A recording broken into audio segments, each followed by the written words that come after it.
च्या माध्यमातून. तर या 2 वर्षी पहिल्या वर्षी आपण पालांडे यांच्या घरी केला होता. गेल्या वर्षी घरोघरी जाऊन आपण सत्कार केला होता मुलांचा. यावर्षी काय आम्ही कमिटीने मिळून एक विचार केला की आपण एक हॉल घेऊया, सर्वांना एक मध्ये सेंटर पॉईंट मिळेल, यायला मिळेल. कारण आउटसाईड असेल त्यामुळे मुलं पोहोचू शकत नव्हती.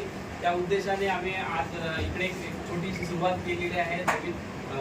तर आजच्या या कार्यक्रमासाठी उपस्थित असलेले आपल्या वाडीतील सर्व सिनियर सदस्य, त्याचप्रमाणे आपले सगळे सभासद, त्याचप्रमाणे आजच्या जे उत्सव मूर्ती आहेत 10वी 12वीचे आपल्या वाडीतली जी मुलं आहेत, तर त्यांच्या पालकांचं सर्व आपल्या मंडळाच्या वतीने सहर्ष स्वागत करत आहे.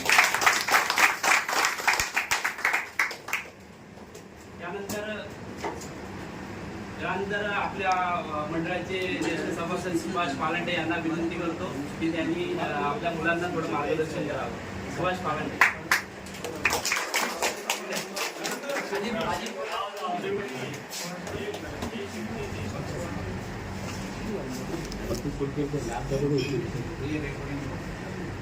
नमस्कार. माननीय सुनील दादा, नामदेव दादा, अरुण भाऊ, अरुण कदम यांना नमस्कार करून आणि त्यांना मान देऊन आपल्या कार्यक्रमांची आपण सुरुवात करूया. मी सर्वप्रथम जी मुलं आहेत त्यांचं मी अभिनंदन करतो. तसंच त्यांच्या पालकांचं मी अभिनंदन करतो. आणखीन आपण जर ती चांगली निपजली तर तशीच ती विपत्ती आहे जर ती तुम्ही वाईट निपजली तर मला पालकांना सांगायचं इथे आपल्याला संस्कारांना महत्त्व द्यायचं. आपण मुलांना काय सांगतो की मोठा हो, पैसे कमव, पॅकेज. आपण करिअर निवडताना सुद्धा आपण पॅकेज बघतो. आपण कोण सांगतं काय मुलाला की तू एक उत्तम माणूस हो, तू एक सज्जन माणूस हो, असं आपण कधीच कोणाला सांगत नाही, आपल्या मुलांना सांगत नाही. तर मला हेच सांगायचं की मुलांना तुम्ही चांगले संस्कार पाहिजेत, चांगले विचार तुमचे पाहिजेत. मी बरेचसे पालक बघतो की ते मुलांना सांगतात की तुला हे जमणार नाही. तर तुम्हाला मी किस्सा सांगतो की शाळेतून 2 मुलं शेतात विहिरीवर पोहायला जातात आणि त्यातला एक मोठा मुलगा विहिरीत उडी मारतो आणि थोड्या वेळाने ओरडायला लागतो. तर लहान मुलगा वरून बघतो तर तो गटांगळ्या खातोय, त्याला समज त्याला पोहायला येत नाहीये. तर तो आजूबाजूला ओरडतो मदतीसाठी, आरडाओरडा करतो, पण शेतात कोणीच नसतं. मग शेवटी तो राट असतो ना, ती बादली डोर खाली सोडतो आणि त्याला सांगतो याला तू पकड, मी तुला खेचून वर काढतो. आणि त्याला अक्षरशः अंगातली सगळी ताकद लावून त्याला तो वर ओढून काढतो. आणि दोन्ही मुलं जेव्हा गावात येतात ना, तर पारावर सगळी ज्येष्ठ मंडळी गप्पा मारत असतात. तर म्हणतात अरे तू एवढा कसा भिजलास. तर ते सांगतात, ती सगळी स्टोरी सांगतात. तर त्या ज्येष्ठ मंडळींना खरं वाटत नाही, पण त्यातले एक ज्येष्ठ माणूस असतो, जो नागरिक असतो, त्याला ते खरं वाटतं. तर सगळे म्हणतात तुम्हाला कसं काय खरं वाटतंय, हा केवढा याला खेचू कसा शकतो. तर म्हणतो मला खरं वाटतंय. कारण ज्यावेळी तो मदतीला जो हाका मारत होता त्यावेळी तुला हे जमणार नाही हे सांगायला तिथे कोणी नव्हतं. ऑस्ट्रेलियामध्ये एक रिसर्च झाला की त्यामध्ये त्याचा निष्कर्ष की मुलगा किंवा मुलगी ही 14 वर्षाची होईपर्यंत त्याला घरातले, शेजारचे, समाजातले तुला हे जमणार नाही किती वेळा सांगतात माहितीये, 1,48,000 वेळा. हा निष्कर्ष आहे. यू कॅनॉट, तुला हे जमणार नाही. तर मुलांना मला हेच सांगायचं पालकांना की मुलांना तुम्ही कधी सांगू नका तुम्हाला हे जमणार नाही. आपण मुलांना काय सांगतो माहितीये, तुम्ही पैसा कमा, कशाला, तर भाई आपल्या भावतीचे दात पडायचं, आम्हाला भरपूर हिणवलंय. हे सामाजिकता, समाजातलं वास्तव्य आहे. हे आपण मुलांनाच सांगतो, भावतीचे दात पडायचे म्हणून तू पैसा कमव. आणि त्या पैसा कमवायला मार्गाचा पत्ते नाही, तू कसेही पैसे कमव. संत ज्ञानेश्वर महाराज यांनी हे विश्वची माझे घर एवढा व्यापक विचार केलाय. मग आपण आपल्या मुलांना संकुचित विचार कशाला देतोय, टॉपला जा. मी साहेब तुम्हाला एक उदाहरण देतो की स्वामी विवेकानंद लहानपणीचं नाव काय तर नरेंद्र. तर स्वामी विवेकानंदांचे वडील कलकत्त्याला हे वकिली करायचे आणि त्यांनी एक दिवस आपल्या मुलांना म्हणजे स्वामी विवेकानंदांना विचारलं की तू मोठा होऊन कोण होणार. तर त्यांनी सांगितलं मी टांगेवाला होणार. त्यावेळी कलकत्त्यात भरपूर टांगे होते. आपल्या मुलांनी असं म्हटलं तर आपण त्या कानाखाली मारू, कसली दळबती लक्षण टांगेवाला होणार, अरे ओला उबेर तर म्हण. पण त्यांनी हे नाही सांगितलं. त्यांच्या वडिलांनी एक भिंतीवर कॅलेंडर होतं आणि कॅलेंडरवर महाभारतातल्या रथाचे चित्र होतं. अर्जुन बसला होता आणि कृष्ण सारथ्य करत होता. त्याच्या वडिलांनी त्या कृष्णाकडे बोट टाकून सांगितलं, बाळा भले तू टांगेवाला झालास तरी चालेल, पण असावं सगळ्या जगाला वाटतं. असा पालकांचा मोठा विचार पाहिजे. आता तुम्ही ऐकून जरी घरी गेला जाताय आणि रस्त्यात तुमच्या पालकांनी विचारलं की आई मला ना पंतप्रधान व्हायचं, नाहीतर बाबा मला पंतप्रधान व्हायचं, थांबवू नका. पण तुम्ही काय करा, आजूबाजूला बघणार, कोण बघताय काय, बघितलं तर प्रॉब्लेम परत. तर तुम्ही मुलांना मोठा विचार द्या. मला वामनराव पै यांच्याकडून मला विचारांचं महत्व कळलं. विचार हे पंचमहाभूत आहेत ना, ह्याच्यात पण विचारांचा वास आहे. जेव्हा विचार साकार होतात ना, ते पृथ्वी तत्व आहे. जे विचारात प्रवाहित आहे ते वायू तत्व आहे. जे विचारात सामर्थ्य आहे ते तेज तत्व आहे. जे विचारात वाहन आहे ते जलतत्व आहे. आणि विचार स्फुरायला ते अवकाश लागतं ते आकाश तत्व आहे. या विचारामध्ये ना एवढी ताकद आहे ना, काही घडू शकते. Anything is a possible. काही घडू शकते एवढी विचारात ताकद आहे. तर मुलांना तुम्ही कधी रोखू नका, तुला हे जमणार नाही, तुला हे मी महिला वर्गाला सांगतो की तुमच्याकडे ना एकदम अशी काय हे आहे की मुलांनी अभ्यास नाही केला तर काय होईल, हमाली करशील, कब्बशा धुशील, भीक मागशील, हे काय. तर मुलांना तुम्ही उलट सांगा ना की तू अभ्यास केलास तर तहसीलदार होशील, सीओ होशील, IPS होशील, एखादी संस्था काढशील. ते सगळे मोठे विचार सांगा. गर्दी खाली असते, टॉपला गर्दी नसते, तर तुम्ही टॉपचा विचार करा. पण हल्ली कसं आहे माहिती आहे, आपल्या घरी पण पिक्चर मध्ये डायलॉग बोलले जाते, हिंदी पिक्चर मध्ये, ज्यादा बात नाही करने का, क्या ज्यादा औकात में रहने का, ज्यादा सोचने का नाही. हे काय आहे, जिजाऊ मातेने जर असा विचार केला असता ना की बाबा हे आपल्याला जमणार नाही, मोगलांचं साम्राज्य केवढं, मी कसं काय आपल्याला जमणार, सर विचार येत होतं की ना डोक्यात. पण मुलांसाठी मुलांसमोर एक छोटे विचार करू नका. मी तुम्हाला सांगतो की ट्रकवर वाक्य लिहिलेलं असतं की नाद करायचं नाही, खऱ्या अर्थाने नादच करायचं असतं. आपण ज्यावेळी आपल्या ध्येयाकडे जात असतो ना आणि जेव्हा लोक आपल्याला हसतात ना, तेव्हा समजायचं आपण करेक्ट वळणावर आहे, आपण बरोबर चाललोय. तुम्हाला सांगतो की गांधीजी जेव्हा बॅरिस्टर झाले आणि त्यावेळी त्यांना पहिली केस ना चोराची आली, तर त्यांचे कलिग जे मित्र होते त्यांनी सांगितलं डबल पी सांग ना, आपल्या काय त्यांना सोडवायचं त्यांना. तर डबल ते पैसे दे, चोर आहे त्याला काय पैसे द्यायला. तर गांधीजी बोलतात हे मला हे जमणार नाही, माझं हे कामच नाही. तर त्यांचे मित्र म्हणतात तुला हे जमणारच नाही आणि तुझं कामच नाही, कशाला वकिली करतो. तर महात्मा गांधी म्हणतात खरंच मला जमणार नाही, माझं कामच नाही. ते तिथेच पोट उतरवतात आणि चालतो. ज्या माणसाला स्वतःची वकिली जमली नाही पण त्यांनी आपल्या देशाची वकिली करून दाखवली. आणि जोपर्यंत आपल्या लोकांना वस्त्र मिळत नाही तोपर्यंत मी एका पंचावर राहील एवढं स्वीकारलं. मी विचार करतो ज्या माणसाच्या कपड्याला पिसाच नाही पण त्यांचं दर्शन झाल्याशिवाय नोटेवर एकही व्यवहार पूर्ण होत नाही. तर तुम्हाला मला सांगायचं की पालकांचे विचार मोठे पाहिजे. पालकांनी खूप मोठा विचार केला पाहिजे. विचार करायला काय पैसे लागतात काय, का त्याला GST आहे. तर मुलांना तुम्ही चांगले मोठे विचार द्या. मुलांना मी सांगतो ना की आपण काय करतो की मुलांना सतत ओरडत असतो, काही नाही काय करत असतो, तुला हे कर, आपली स्वप्न त्यांच्यावर लादत असतो.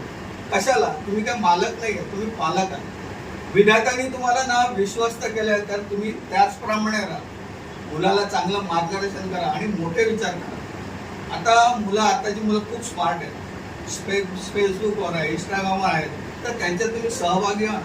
पालक काय म्हणतात, मुलं आमच्याशी आता बोलत नाही. का बोलत नाहीत, तसं तुम्ही राहत नाही, तुम्ही तसे राहत नाहीत पालक. चौथीतल्या मुलाला जर तुम्ही विचारलेत ना हाऊ युअर पापा, तो म्हणतो माय पापा इज ग्रेट, माझ्या पापासारखा कोणच नाही. पण त्याच मुलाला तुम्ही 10वीत विचारलं, तो मुलगा आईला विचारतो हिटलर जेवून गेला काय, ज्या बापाला या मुलाला चौथीत आपला बाप ग्रेट वाटण 10वीत हिटलर का तर तुम्ही तसं वाग अक्षरशः जसा मोठा होत जातो ना तसं तुम्ही त्याला जाऊन देता. अरे घर हे काय पोलीस स्टेशन नाही, तुम्ही कुठटा बसता त्याला झाडता येते. तर तुम्ही मुलाशी संवाद साधला पाहिजे, त्याचा स्पर्श पाहिजे. तुम्ही पिक्चर बघितला मुन्नाबाई MBBS, त्यामध्ये काय स्पर्श, मुलांशी संवाद साधा, स्पर्श पाहिजे. त्यांच्याकडे वात्सल्य, प्रेम, आपुलकी, जिव्हाळा दाखवा, तरच तुमची मुलं मोठी. आणि तुम्ही एवढा मोठा विचार करा ना, मुलांच्या तुमच्या डिक्शनरीत अवघड शब्द काढून टाका. कठीण, अवघड हे जे पण शब्द आहेत तुम्हाला हे तुमच्या पहिल्या डिक्शनरीतनं काढा. आणि त्यासाठी काय माहिती आपले पालक मी सांगतो की त्यांचं घरचं वातावरण कसं पाहिजे, आनंद. आई वडील आहेत ना ते मुलांसमोर भांडू नका. तुम्हाला भांडायचं असेल काय सार्वजनिक बाग आहे, काय भडास काढायची काढा आणि येताना वेळ पण परत घरी या. भांडण्याची डेट ऑफ एक्सपायरी कुठपर्यंत, संध्याकाळपर्यंत, बेडरूम पर्यंत. नंतर तुमचं भांडण नाही पाहिजे. तर मुलांसमोर कृपया भांडू नका. आणि त्याच्यासाठी तुम्ही दोघांनी नवरा बायकोनी दुसऱ्याचा रिस्पेक्ट केलं पाहिजे. की कधी धंद्यामध्ये चढ उतार झालं त्या धंद्यात तर बाबा मी आहे ना, मी सांभाळून घेईन. तसंच नवऱ्याने पण बायकोचं कौतुक केलं पाहिजे. बाबा ती पण दिवसभर काम करते तर तिचं पण तुम्ही कौतुक करा. तर तुमचा संसार चांगला आहे तर आपलं घरचं वातावरण चांगलं आहे आणि ते आपल्या मुलांसाठी परिणाम चांगला. पण कसं होतं माहिती आहे, कधी कधी एक उदाहरण सांगतो की काय काय ठिकाणी एवढा अवोल असतो ना की बोलतच नाहीत. मग तुम्हाला एक सांगतो, एका नवऱ्याला म्हटलं सकाळी लवकर जायचं असतं कामाला, तर तो बायकोच्या उशाची चिठ्ठी लिहितो की मला सकाळी लवकर जायचं आहे तर मला तू 5ला उठ. बोलत नाही, अपेक्षित त्याच. बायका पण हुशार असतात. ती सकाळी 5ला उठते, 5 वाजलेच उठा आणि त्याच्या उशाखाली चिठ्ठी ठेवून जाते. तो बायकाही खूप हुशार असतात. आणि बायका घरात ज्या आहेत त्या पहिल्या मुलांच्या सानिध्यात जास्त असतात. तर मुलांना तुम्ही तुमच्या हातात आहे, मुलांना कसं घडवायचं. मी जास्त बोलत नाही. आणि मी शेवटी एवढंच सांगेन की मुलांना पण की तुम्ही पण असा अभ्यास करा, एवढे मोठे व्हा ना की तुमचा अभिमान आई वडिलांना वाटलं. लहानपणी तुमची ओळख काय होती, बाबा मी माझं उदाहरण देतो माझ्या मुलाचं, बाबा पालंडीचा मुलगा. आता माझी ओळख कशी आहे, हे शुभमचे बाबा, माझी कलर आहे. अभ्यास तर त्यांनीच केला आहे की. तर तुम्ही पण असे व्हा ना की चांगला अभ्यास. शेवटी एवढंच सांगेन मुलांना की अभ्यास करून भरतील वह्या, अभ्यास करून करून भरतील वह्या, पुढे जाऊन करायला लागतील फक्त सया. आता तुम्ही अभ्यासात कराल टाळाटाळी तर पुढे जाऊन करावी लागेल रात्र पाळी. जागते राहो. पगार असेल 15,000, पगार ब्रँडेड फोन नाही, कपडे काहीच नाही आणि ओढात आणि आयुष्य. तर तुम्हाला चांगलं जगा असेल तर अभ्यास चांगला करा. तुमच्या मागे तुमचे पालक आहेत, सपोर्ट आहे तुम्हाला भरपूर. तर तुम्ही खूप चांगला अभ्यास करा, एवढं तुम्ही सांगतो. थँक्यू.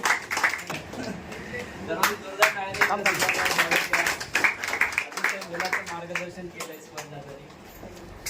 त्यानंतर मी विनंती करेन की अरुण कदम यांना की त्यांनी आपले 2 शब्द विद्यार्थ्यांना मार्गदर्शन करावे. काय होतं, मुलीला 10वी मध्ये चांगले पर्सेंटेज मिळाले ना, मुलं यांना हट्ट करतात मला मोबाईल पाहिजे. आई वडील मोबाईल देतात पण तो मोबाईल फक्त त्यांना गरजेपुरता द्यायचा, दिवसभर मोबाईल द्यायचा नाही. ही जर तुमचं हे तुम्ही जर दुर्लक्षित केलं ना की त्याच्या मोबाईलवरती पुढची कठीण परिस्थिती आहे. समजलं. तर मुलांनी पण स्वतः आपला अभ्यास पहिला सांभाळला पाहिजे आणि मोबाईल हा फक्त तुम्हाला घरी आई वडिलांना नातेवाईकांना जी काही गरजेपुरता तेवढाच वापरला पाहिजे. बघा, जशी आपल्या जीवनामध्ये अनेक अशी मोठी माणसं यशस्वी झालेली, पण त्यांनी आहे ना त्यांची स्वप्न फार मोठी ठेवली. ती स्वप्न तुमची जर तुमच्या हृदयात असतील आणि तुम्ही जर शेवटपर्यंत जपलीत ना तर तुमच्या ध्येयापर्यंत तुम्हाला पोहोचवू कोणीच अडू शकत नाही. कोणी म्हणजे कोणीच नाही. छान अभ्यास करा आणि सगळ्यात महत्त्वाचं म्हणजे तुम्हाला काही अडचणी आल्या तर आईवडिलांशी संवाद साधा. जर तुम्हाला अडचणी आल्या तर तुम्ही त्या मनातल्या मनात ठेवू नका, कारण का त्या मनातल्या मनात जर तुम्ही ठेवल्या तर त्याचं निराकरण काही होणार नाही. तुम्ही आईवडिलांशी संवाद साधा, आईवडील तुमच्या शिक्षकांशी संवाद साधतील आणि ज्या काही गोष्टी ज्या तुम्हाला कठीण आहेत किंवा त्याच्यात तुम्हाला प्रॉब्लेम येतात त्या सॉल्व्ह होईल. दुसरी गोष्ट, आज मला या ठिकाणी तुम्हाला एक सांगायचं आहे की अपयश हा यशाचा पहिला टप्पा असतो, पण अपयशाने खचून जायचं नाही, काही घाबरायची गरज नाही. अपयश जेव्हा येतं ना त्यावेळेला तुमचं पुढचं पाऊल मजबूत करत असतं, लक्षात ठेवा. पण ते केव्हा की मला का अपयश आलंय, मला का टक्के कमी मिळाले, आणि त्याच्यामध्ये ते आपण आपल्याला शोधलं पाहिजे की माझी काय, मी कुठे कमी पडलो, काय मला कशामुळे माझे मार्क कमी झाले. त्यानंतर मी अनिल चव्हाणांना विनंती करेन 2 मिनिटं आपल्या मुलांना मार्गदर्शन.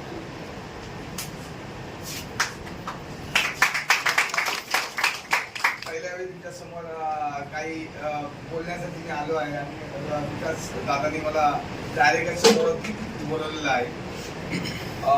इकडचे माननीय पदाधिकारी आणि उपस्थित समोरचा समुदाय. आता 10वी मीही दिली आणि तुम्हीही दिली आणि या मुलांनीही दिली. याच्यातला फरक आहे की आता जसं मगाशी सांगितलं की आता ही मुलं एवढी ॲडव्हान्स झालेली आहेत की आपलं आणि त्यांचं शिक्षण मॅचच होत नाही कुठेच, कारण जनरेशन गॅप 20 वर्ष, 25 वर्ष, 30 वर्ष. तर त्यांचा जो स्पीड आहे आणि आता आपली जी स्वप्न होते आणि त्यांची स्वप्न आहे त्याच्यामध्ये जमीन आसमानचा फरक आलेला आहे. तर माझे तुम्हाला म्हणजे सगळ्या पालकांना हेच मत असेल की त्यांची स्वप्न त्यांना बघून दे, तिथपर्यंत पोहोचण्यासाठी आपण फक्त पालक म्हणून आम्ही त्यांना मदत करू, बाकी काहीच नाही.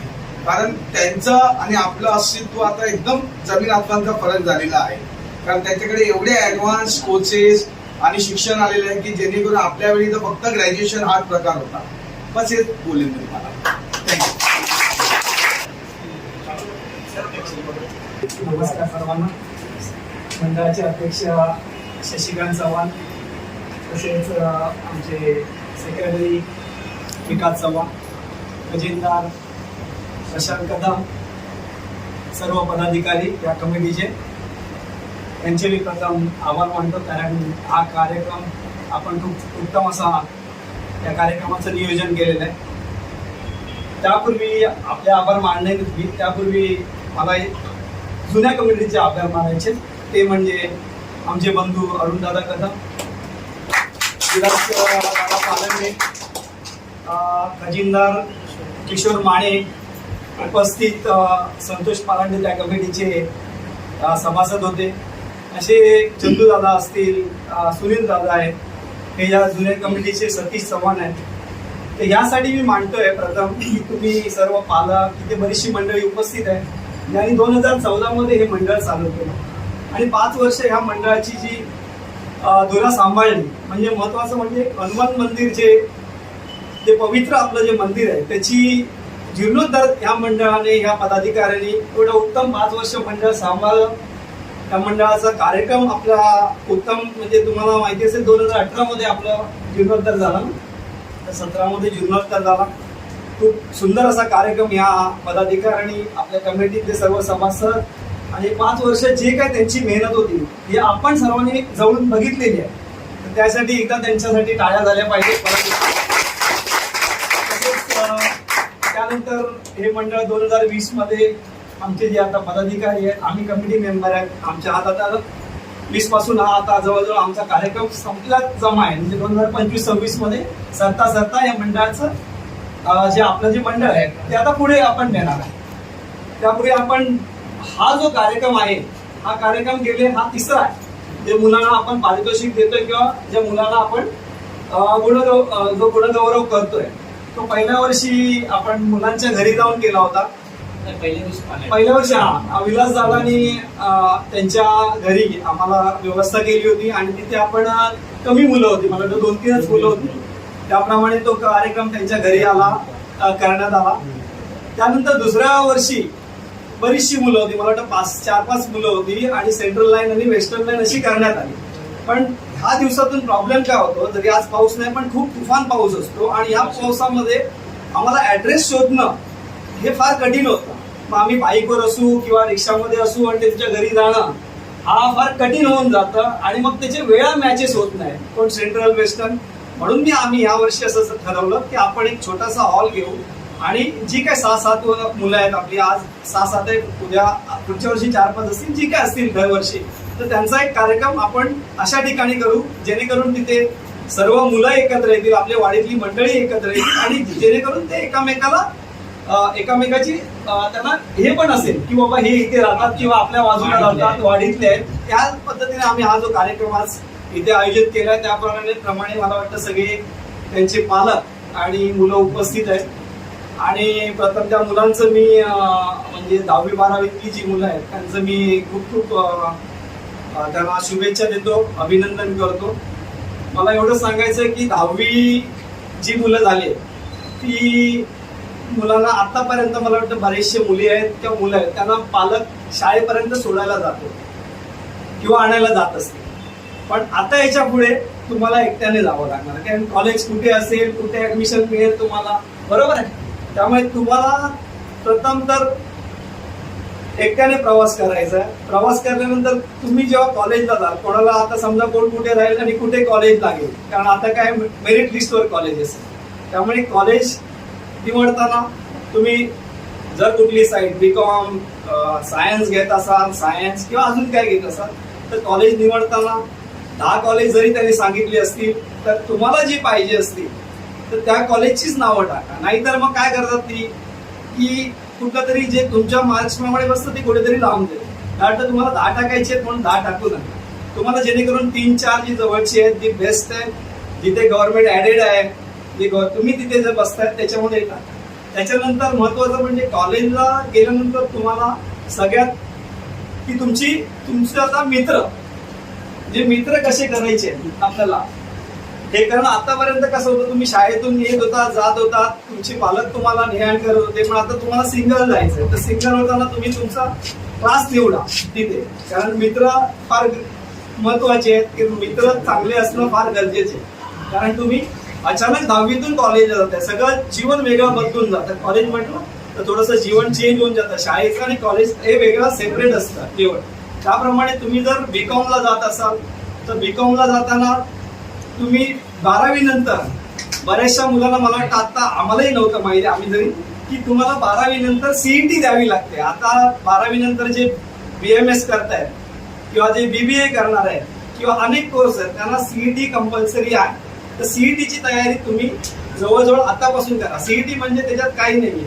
CET म्हणजे एंट्रन्स एक्झाम आहे ती, आणि एंट्रन्स एक्झाम साठी तुम्हाला फक्त जनरल नॉलेज आहे, थोडंसं मॅथ्स आहे. मॅथ्स पण काय फार हे नाही, 6वी-7वी पर्यंतच मॅथ्स आहे तुम्हाला, आणि जनरल आहे आणि तुम्हाला ग्रामर आहे. तर त्याची थोडीशी तुम्ही तयारी करा, कारण हे तुम्हाला बरेचसे क्लासेसवाले सांगतात, नाही सांगत, आणि अचानक तुम्हाला कळतं एप्रिलमध्ये 12वी झालं एक्झाम दिल्यानंतर की आता मला CET द्यायची आहे. तर CET आता त्यांनी कंपल्सरी केलेली आहे. इंजिनिअरिंगला जात असाल तर तिथेही तुम्हाला जरुरी आहे, तुम्हाला JEE देणं गरजेचं आहे. तिथे तुम्हाला जर इंजिनिअरिंग मधून नीटला जात असाल तर नीट देणं गरजेचं आहे, म्हणजे 12th नंतर. तर ह्या सगळ्या ज्या एंट्रन्स एक्झाम ह्याची तुम्ही तयारी करा. काही मुलांचं असं आहे की MPSC UPSC करू शकता. MPSC म्हणजे काय, तर MPSC हा जो शासनाचा जो कोर्स आहे, जो मला वाटतं महाराष्ट्र शासनासाठी लागू होतो, जे म्हणजे मंत्रालय म्हणा किंवा जिथे क्लेरिकल जॉब आहे तिथे तुम्हाला MPSC देणं गरजेचं आहे. MPSC चे पण क्लासेस सगळ्या ठिकाणी अवेलेबल आहेत. UPSC म्हटलं तर UPSC ही केंद्रातून एक्झाम द्यावी लागते, याची पण तयारी तुम्ही करू शकता. पण ह्या सगळ्या एक्झाम आहेत ह्या तुम्ही 15वी नंतर देऊ शकता. कुठलीही एक्झाम तुम्हाला 10वी-12वी पर्यंतची म्हणजे देता येत नाही. आता बरीचशी मुलं इंजिनिअरिंगला गेलेली असतात. इंजिनिअरिंग बऱ्याचशा जणांना जमत नाही, मग काय करतात, तर इंजिनिअरिंग नाही जमत मग परत तिथे जाऊन सुद्धा MBA देतात. का तर म्हणे मला आता BCom जायचं. तसं करू नका. निर्णय तुमचा जो आहे तो तुम्ही निर्णय पक्का आताच घ्या. कारण काय, बरेचसे माझ्या ओळखीची लोक मी बघितले इंजिनिअरिंग केले, आता इंजिनिअरिंग जमत नाही त्याला, मग मी आता बीकॉम मध्ये येतो, मग बीकॉम करणार, बीकॉम केल्यानंतर बीकॉम करून 15 फायदा नाही, परत तुम्हाला MBA करणं गरजेचं आहे. MBA पण करायचे असेल तर MBA साठी पण तुम्ही म्हणाल MBA ला आजच्या टॉप कॉलेजेसमध्ये 5 कॉलेज, 4 ते 5 कॉलेजेस आहेत. NMIS आहे, जमनालाल बजाज आहे, अशी जी कॉलेज आहे तिथे 25 ते 30 लाख रुपये फी आहे.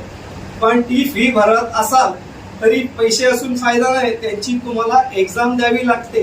NMI ची NMAT ही एक्झाम आहे, ती कंपल्सरी देण्यानंतर तुम्हाला ऍडमिशन मिळणार. तिथे बँकेचे बाहेर लोक बसलेले असतात, तुम्हाला तिथे ऍडमिशन मिळालं, तुम्हाला तिथे लोन पण करतात. असं गरज नाही की पालकांकडे पैसे नाहीत म्हणून तिथे मुलं करू शकत नाही, असं काय नाहीये.